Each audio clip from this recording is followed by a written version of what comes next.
布雷手捧着镜子，弟弟妹妹们拿起火箭对准了桑尼号。路飞出手制止，卡塔库里几拳头就将路飞拦下来。不许你对我可爱的弟弟妹妹出手！路飞一看这近身不了，那就远程降维打击吧。他跳起身来，开启2档后用出喷气手枪，结果喷气攻击还没打出来，就被卡塔库里抓住胳膊，重重摔在了地上。卡塔库里的弟弟妹妹趁机将火箭通过镜子射进了桑尼号。路飞气得直咬牙，可是没办法，他敌不过卡塔库里。路飞看到脚边的碎镜子，抓起来通过镜子呼唤娜美。卡塔库里的下一波攻击袭来，路飞边躲闪边联络娜美。可是，在桑尼号上，娜美等人都自身难保，没有人注意到路飞。阿曼德的战舰部队一波又一波打来的炮弹，娜美和佩罗斯佩罗也在不断的追击。好在有慎平这个强力的舵手在操控桑尼号，让桑尼号能不断的躲开敌人攻击，避免船毁人亡。布鲁克和乔巴各自施展技能拦截炮弹，但是炮弹实在太多了，光靠他们几个拦截不完。桑尼号在海上左右摇摆，情况很是危急。这时，摔倒在甲板上的娜美听到路飞的声音，她抓起一片碎镜子，终于和路飞搭上了话。路飞也不废话，直接告诉娜美赶快毁掉船上所有的镜子，浴室、储物间、船舱，只要是有镜子，统统毁掉。娜美担心路飞，如果镜子都打碎了，那路飞岂不是回不到桑尼号上了？路飞坚定地说道：“一定会有办法的。”布鲁克从地上爬起身，闻到了一股烧焦的味道，这才注意到已经烧起来的房间。布鲁克慌了，前面有被大火覆盖的房间，后面还有不断飞过来的炮弹，真是要把人往死里逼呀！布鲁克和乔巴情急之下抓起水桶灭火，却忽略了查找火的根源，而身后的镜子，火箭已经瞄准了他们，准备发射了。路飞怒吼一声，冲向布雷，卡塔库里一脚飞过来，将路飞死死的粘在墙上。路飞动也动不了，只能干着急。布雷招呼了一下兄弟姐妹和家族打手们，准备通过镜子入侵到桑尼号上。路飞一听，赶紧大声让娜美砸碎镜子。娜美还在犹犹豫豫。路飞急切地说：“我一个人阻止不了这么多人，他们要打过去了。”一波未平，一波又起。这边的情况还没解决，后面又出了个新情况。一个长着脸的巨大海浪冲了过来，浪头有几十层楼那么高，远远高出了桑尼号。这种规模大浪拍下来，估计桑尼号在水底都留不下个全尸。最让娜美恐慌的不是大浪，而是大浪形成的方式。这个小笑脸一看就是大妈的杰作。当然了，大妈本人正站在浪头，乘风破浪向他们袭来。娜美吓得浑身直抖，看来这下真的跑不掉了。带着笑脸的大浪已经盖了过来，如同如来的手掌一样压向桑尼号。我们已经撑不住了。面对此情此景，一向坚定的娜美甚至放弃了抵抗。不管怎么看，已经没有胜算了呀。路飞在镜世界里万分焦急，他呼唤娜美，问娜美到底发生了什么事情。但是娜美等人已经被眼前的景象震撼得说不出话来。如果被大海浪砸到，连跑都没有机会跑了。乔巴大喊：“快用风来炮！”布鲁克哭着哀嚎，可乐都快要用没了，拿嘴输出啊！慎平听到大家的叙述，大概了解了目前的情况。只见他面无表情，沉着冷静，站在船边思考了一下。突然，他睁开双眼，看着面前这个巨浪。你以为老子是谁？在海上白混这么多年了。慎平指挥大家用绳子缠在主帆上，然后一手掌舵，一手扯帆，打算一个人完成2个人的工作。因为这种情况只有他能搞定。慎平和娜美确认了风向，然后右手死死地将帆扯住。你在干什么，慎平？慎平回应道：“带你们去 Green Room。”这种规模大浪跑是跑不掉的，慎平心知肚明。只见他打满船舵，迫使桑尼号回转船头，奔向大浪。接着，慎平扯紧了船帆，桑尼号在慎平的控制下向大浪靠近。大家都吓哭了，为什么要回头去和大浪硬碰硬啊？难道慎平要直接送我们去西天取经？所以 Green Room 指的就是天国吧？废什么话，给老子抓紧了！慎平一扯船帆，带着船直接一头扎进大浪里。短暂的沉默后，乔巴等人睁开眼，发现他们正置身于一个绿色的海底世界里。乔巴一边哭一边嘀咕：“这里就是天国，果然好美啊！”慎平向大家解释道：“所谓的 Green Room 指的就是在翻滚的波涛中一瞬间形成的海浪房间，对于人族的孩子来说是个天然游乐场。”这时，大家终于看清了状况，他们正被慎平带着进入大浪的浪卷里，随着大浪的流动而向前奔去，都抓紧了！慎平大喊一声，一边操控船舵，一边操控船帆，嘴里还不忘不住的夸赞：“这真是一艘好船，有好船，有好航海士，只要操好舵，这艘船就是无敌的。”那么到哪里去找这样的好舵手呢？慎平毫不客气的回应：“当然就是我了。”慎平驾船的技术，娜美闻所未闻。他操纵船的桅杆就像是操纵自己的手脚一样灵活。在慎平一番猛如虎的操作下，桑尼号顺利的冲出大浪，回到了海面。佩罗斯佩罗没看清情况，以为他们已经葬身大海，得意的不行，立刻给卡塔库里打电话报告了喜讯。布雷很开心，然而弟弟妹妹突然报告说，从镜子来看，他们好像不像是沉没海底了呀。哗了一声，镜子突然应声而碎。桑尼号上，娜美让大家将船上所有的镜子全部打碎。路飞看着碎掉的镜子，抬起头，和卡塔库里四目相对。男人间的殊死对决即将开始。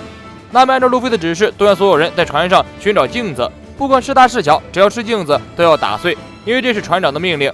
如果有镜子在，就会有敌人威胁到他们，这样会使全力战斗的船长分心的。不管是什么镜子，都要毁坏。路飞很担心伙伴，因为佩罗斯佩罗说船被击沉了。乔巴通过镜头碎片联系上了路飞，路飞借机溜走，和乔巴进行隔空对话。从目前来看，伙伴们都很安全，这让路飞很欣慰。乔巴将事情的经过和路飞说了出来，如果没有视频，大家此刻就真的要葬身海底了。现在大家都没有事，而且船上的镜子都被打碎了，这就让路飞可以好好投入到战斗之中。但是相对的，没有了镜子，路飞也无法随心所欲的想跑就跑了。在这里，他只能背水一战，要么战死，要么战赢。路飞告诉大家不用担心，自己一定会想办法出去的。娜美快速地向路飞说明了一下现在的情况，山治在巧克力岛制作蛋糕，娜美等人也要赶去那里，不过最快也要10个小时。所以路飞如果在这段时间里打败了卡塔库利，就一定要找到通向巧克力岛的镜子，在那里大家汇合在一起。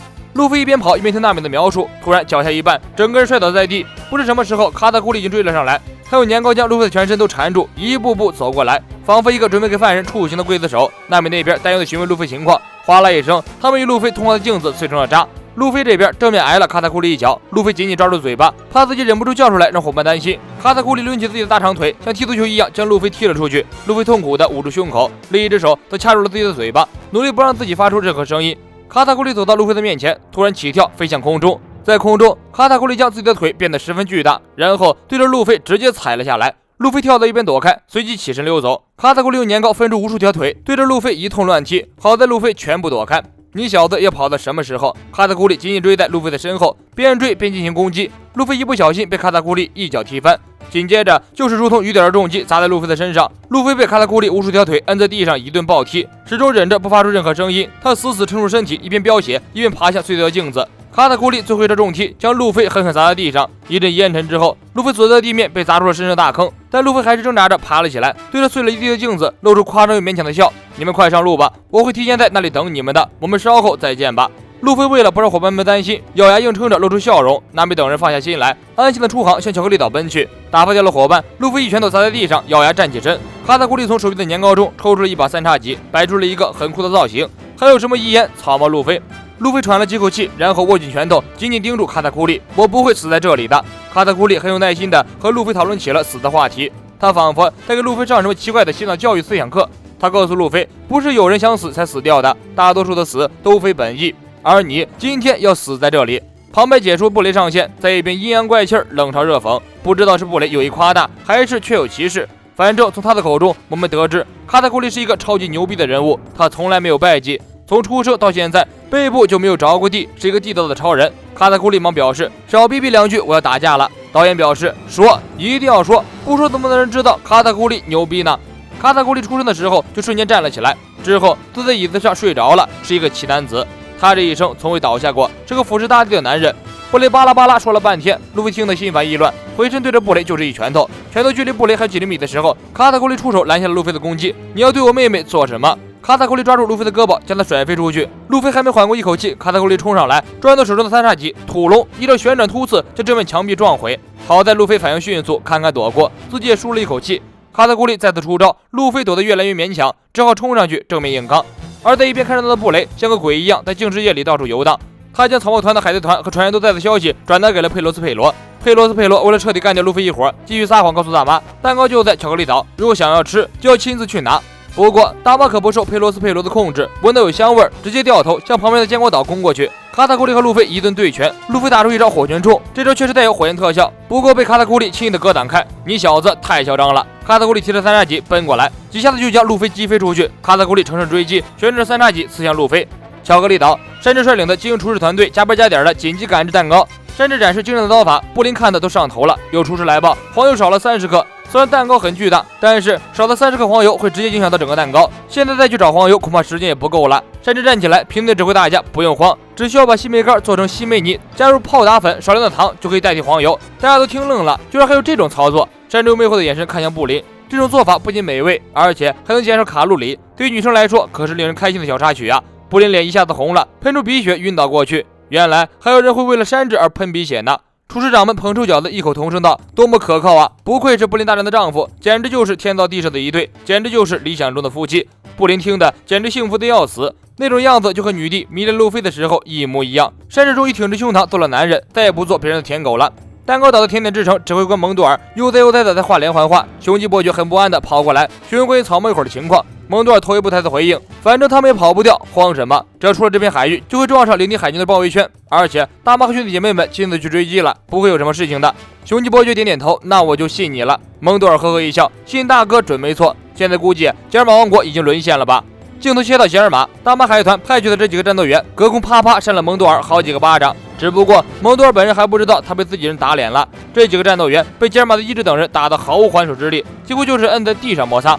可惜镜头只给了永志，永志和一个长手族的家伙打得不可开交。长手族的小老弟摆动双袖，丢出火焰球，永志几招就把火球给击落。笨蛋果然是无药可救的，这么弱的火焰也想烧死我们，吉尔玛王国今天就要完蛋了。长手族拉下口罩，露出一张大嘴，接着从他嘴巴里喷出一串火焰，将永志吞入其中。我是谢木君，咱们下期见。